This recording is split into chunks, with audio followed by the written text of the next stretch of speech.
गोरखपुर में सीएम योगी ने आज फिर रवि किशन की ली चुटकी। वहीं आपको बता दें, ठहाके मारकर हंसते दिखे सीएम योगी। रवि किशन की सीट पर किसी महिला प्रत्याशी की दावेदारी हो सकती है सीएम। आपको बता दें, लोग चाहते हैं कि रवि किशन से छुट्टी मिल जाए सीएम योगी। सीएम योगी की चुटकी से गरमाई सियासत। नारी शक्ति वंदन अधिनियम संसद में पास हो चुका है। मुख्यमंत्री योगी आदित्यनाथ की एक हल्की फुल्की टिप्पणी ने राजनीतिक हलकों में नई चर्चा छेड़ दी है। कार्यक्रम में मौजूद जनप्रतिनिधियों और अधिकारियों के बीच मुख्यमंत्री ने गोरखपुर के सांसद रवि किशन को लेकर चुटकी लेते हुए इशारों में कहा कि भविष्य में इस सीट पर महिला प्रत्याशी भी दावेदारी कर सकती है। मुख्यमंत्री की इस टिप्पणी के बाद राजनीतिक गलियारों में तरह तरह की अटकलें लगाई जा रही हैं। हालांकि मंच से कही गई ये बात हास्य के रूप में थी, लेकिन इसे आगामी लोकसभा चुनावों से जोड़कर भी देखा जा रहा है, खासकर तब जब देश में नारी वंदन अधिनियम को लेकर चर्चा लगातार जारी है।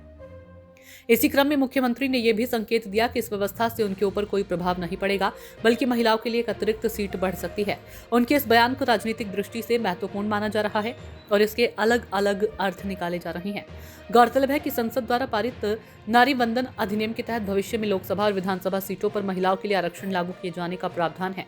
माना जा रहा है कि व्यवस्था आगामी चुनावों में लागू हो सकती है, जिससे कई सीटों के समीकरण भी बदल सकते हैं। ऐसे में गोरखपुर जैसी महत्वपूर्ण सीट पर भी नए चेहरे सामने आने की संभावनाएं जताई जा रही है।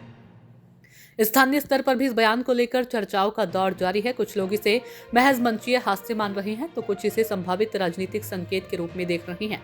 वहीं आम जनता के बीच भी अलग अलग प्रतिक्रियाएं सामने आ रही है। हालांकि अभी तक पार्टी या किसी आधिकारिक स्तर पर इस तरह के किसी बदलाव के संकेत नहीं दिए गए, लेकिन मुख्यमंत्री की इस चुटकी और बयान ने यह जरूर स्पष्ट कर दिया कि आने वाले समय में राजनीतिक समीकरण बदल सकते हैं।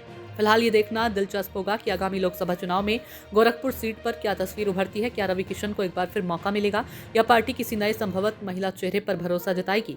समय के साथ ही इन सभी सवालों के जवाब सामने आएंगे कि जब अगला चुनाव आएगा तो रवि किशन की सीट पर भी कोई महिला दावेदार हो सकती है।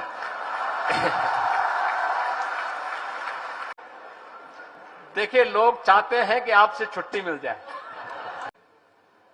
क्योंकि नारी शक्ति वंदन अधिनियम अब संसद से पास हो चुका है और प्रधानमंत्री जी की इच्छा भी है कि 2029 के चुनाव में ये लागू हो जाए। लेकिन उनकी सीट पे असर नहीं पड़ने वाला है, क्योंकि महिलाओं के लिए एक अतिरिक्त सीट बन जाएगी। लेकिन यह एक सुखद अनुभूति का है